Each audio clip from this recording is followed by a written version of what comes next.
Okay, focus. Just need to finish writing this script. Right after I quickly replied to that DM. And I should probably check when that assignment is due. And did I ever email my biology teacher back? Oh, I need to find that note. And I still haven't booked that dentist appointment. What am I gonna do?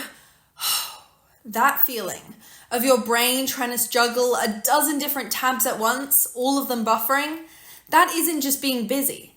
That's a state of cognitive overload. And the worst part, we're often sold solutions that just add to the noise. Hello and welcome back to the Student of Life podcast. I'm your host, Olivia Vasilev. We started with a blueprint for your goals, then we fueled your cellular engine. But a powerful engine is useless if it's spinning its wheels, burning fuel without getting anywhere. Today we're building the transmission and the GPS. This is about channeling your energy with fierce focus. And it all comes down to deconstructing what an organized mind really means. And we have to start by blowing up one of the biggest pieces of bad advice out there. How many times have you been told that the secret to success is waking up at 5 a.m.? I can see the video now. The serene sunrise, the green juice, the promise that if you just wake up early, you'll join the top 1%. And if you're someone who genuinely feels their brain kick into gear at 10 p.m., it can make you feel like you're broken before you've even begun. But here is the liberating scientific truth. Forcing yourself into a schedule that fights your biology is one of the fastest ways to kill genuine productivity and creativity. This isn't just me being pedantic. It's the science of chronobiology. We all have a chronotype, a natural, genetically influenced rhythm for sleep and wakefulness.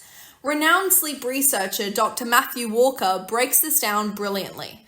Some of us are early rising larks, some are night owls, and most are in between, hummingbirds. When a night owl forces a 5 a.m. wake up, they're not just a bit tired, they are trying to do demanding cognitive work during their biological downtime. It's like trying to run a marathon with the handbrake on. Your prefrontal cortex, the CEO of your brain, is barely online. You might be busy, but you're not effective. Let me tell you a story about my friend. Let's call her Chloe. Chloe is a brilliant graphic designer, but she felt like a total failure because she couldn't function before 10 a.m. She'd set her alarm for 5:30, force herself to plan her day, and just stare blankly at her journal, feeling guilty and unproductive. She thought she was lazy. But when she finally accepted her night owl nature and shifted her creative work to 8 to midnight, her output and quality skyrocketed. She wasn't lazy, she was just fighting her own biology. So, what's the how-to? It's about conducting a personal energy audit. Step 1 is to track your process. For a week, just notice. When do you feel sharp, clear, and able to dive into deep work without much effort? And when do you feel foggy or distracted? And number 2, map your day. Once you see your personal pattern, you design your schedule around it. Your most demanding tasks like writing, coding, or strategic planning should go in your peak energy blocks, whilst your low energy times are for admin, replying to emails, or organization.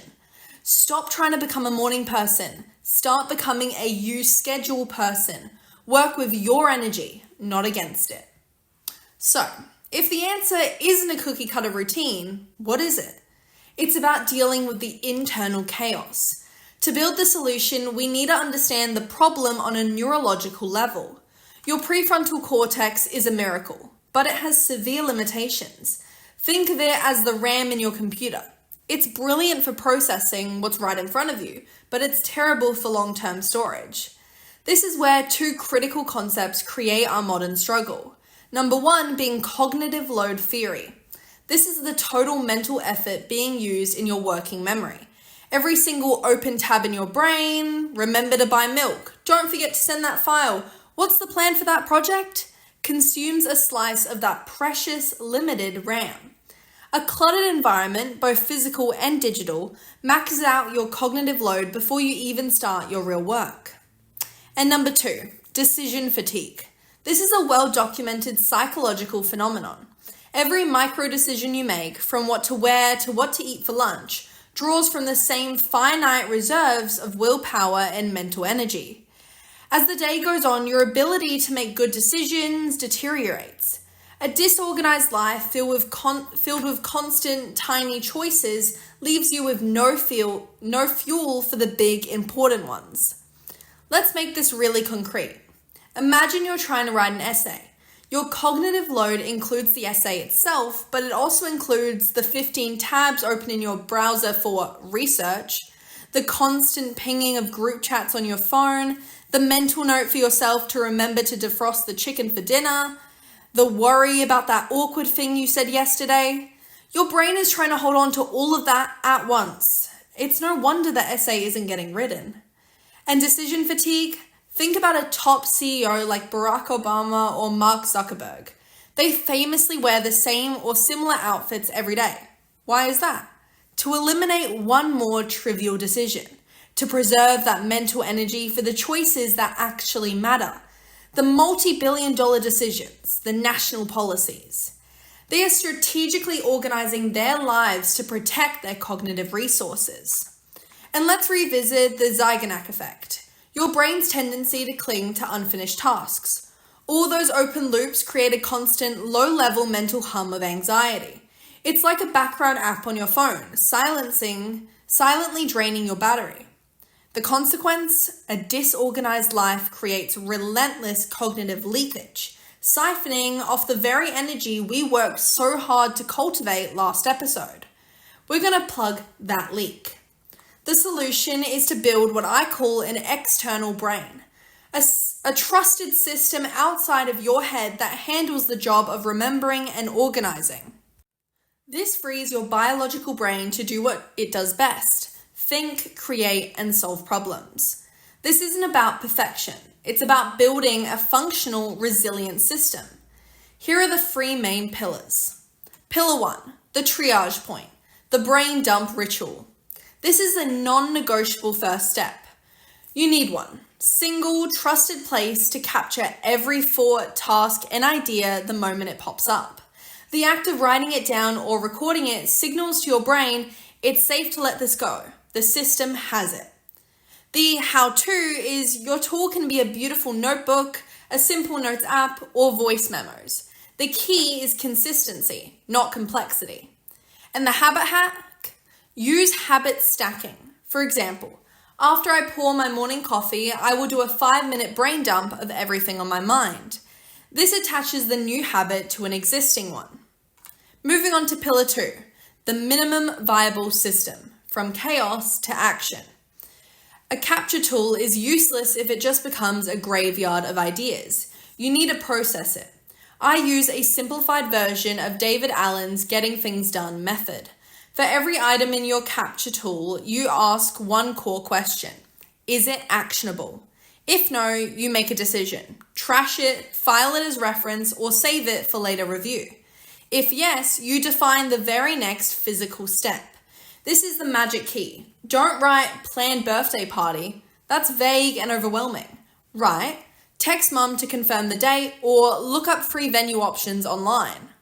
By breaking it down into a single concrete action, you make it easy for your brain to execute without resistance. Remember, these are the same concepts we talked about in episode 1. Either go back and rewatch it or make sure you keep those in mind. Moving on to pillar 3. The weekly reset, the keystone habit. This is the 30 to 60 minute ritual that makes the entire system sustainable and builds unshakable trust. Once a week, you sit down for a reset. What do? You process your entire capture tool. You review your action lists. You clear your physical desk. You organize your computer's desktop and close digital tabs. And why does this work? This ritual closes the loops. It defragments your mental hard drive. When you know with certainty that nothing is being forgotten and everything has its place, the background anxiety vanishes. Your mind is freed. We've talked about organizing your thoughts and your time, but for most of us, the single biggest source of clutter is our digital environment. Your phone and your computer are not just tools, they are environments, and a chaotic digital space creates massive cognitive load. Here's how to tame it. The notification purge. This is your number one priority. Go into your phone settings and turn off every notification that isn't from a human being you care about. That means no notifications from social media, new apps, or games. Every ding is a cognitive hijack, pulling you out of your deep work and forcing your brain to switch context. It can take over 20 minutes to get back to the same level of focus. The how is a 10-minute settings sweep. It's the highest return time investment you'll make all week. Number 2, browser tab bankruptcy. If you're someone who has 47 tabs open right now, I see you. It creates visual noise and mental weight. The how here is to use a read later service like Pocket or Instapaper. See an article you want to read but don't have time for it now? Send it to Pocket and close the tab. You've just captured the intent without the clutter. Then schedule 30 minutes once a week for catch-up reading to clear your Pocket list. And number 3, the Do Not Disturb Power Hour. This is a non-negotiable appointment with your most important work. Put your phone in another room, close all unrelated tabs, and put on some headphones. Tell yourself, for the next 60 minutes, I am unreachable. This creates a protected space for your prefrontal cortex to do its best work without being constantly interrupted. Start with just 1 or 2 of these sessions a week. Now, you might be thinking, this is a lot to figure out on my own, and you're absolutely right.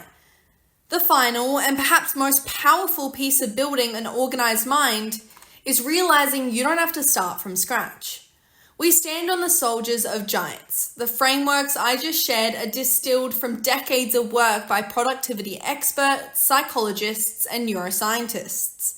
There is immense power in asking for help and learning from those who have already mapped the territory. This applies to everything. Stuck on a math problem? Ask your teacher. Want to get better at sport? Watch how the pros do it.